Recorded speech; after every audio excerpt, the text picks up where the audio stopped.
பிதாசுதன் பரிசுத்தாவின் பெயராலே ஆமேன். மரியே வாழ்க.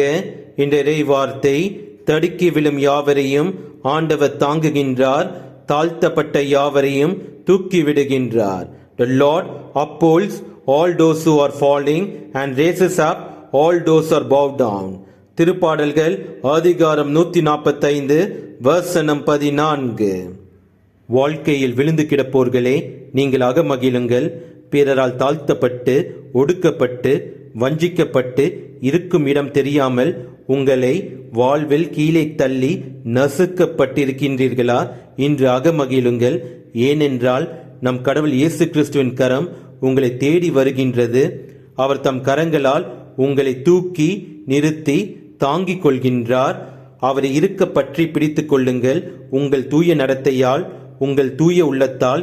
ஏனென்றால் நாம் செய்த பாவத்தை உணர்ந்து மன்னிப்பு கேட்கும் போது அவரை நெருங்க முடியும்.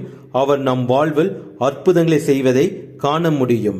இன்று நம் பாவங்கள் தடையாய் இருப்பதற்கு மன்னிப்பு கேட்டு மனம் நொந்து இனி ஒருபோதும் நான் பாவம் செய்ய மாட்டேன் என்று உறுதியான பிரதிக்கினையை ஏற்றுக்கொண்டு அவர் அன்பு கரத்தின் கீழ் நம் வாழ்வை ஒப்படைத்து அவருடைய ஆசீர்வாதத்தை பெறுவோம். இயேசுவுக்கே புகழ். மரியே வாழ்க. ஆமேன். பாவமதால் மனிதன் அருளிழந்தான், அன்று பாசமதால் அன்னை கருணை கொண்டார்.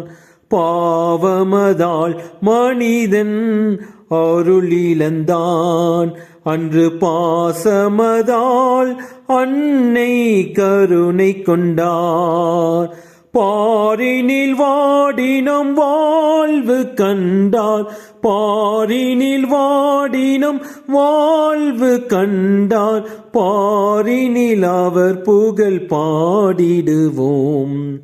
அன்னைக்கு கரம் குவிப்போம், அவர் அன்பை பாடிடுவோம், அவர் அன்பை பாடிடுவோம். அன்னைக்கு கரம் குவிப்போம்.